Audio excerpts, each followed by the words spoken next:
I'll share how to create great songs with AI, along with pictures. I will use the very useful Google Gemini. Type Google Gemini into Google and click on it to open Gemini. Sign in with your Google account or Gmail. To create music, click Create Music. You can also choose your favorite music style from this. If you want to add an existing image, click this plus icon. Select the image you want to insert. Once the picture is in this frame, type a message under the picture asking you to create a song that goes with this picture. After typing, click this arrow. Gemini is creating the song we asked you to create with the picture. Wait a minute. You can create it in any language. The song you requested has been created. You can listen to it in the player.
Baboga Tanakawa Line Taimwede Alataya Repolwene Apyonlega Neja Panlo Lilalo Nindurai Moyare Chitu Yela Dita Pobi Pama Kaunzi Amashiro Babu.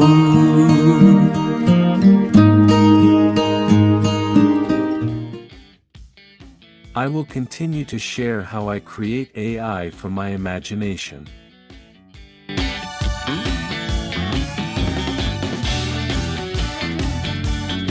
I will use Grok AI. Grok AI is also very useful. There are many free apps available. You can type in any language and create an image. If you type in detail, the image will be generated as you type.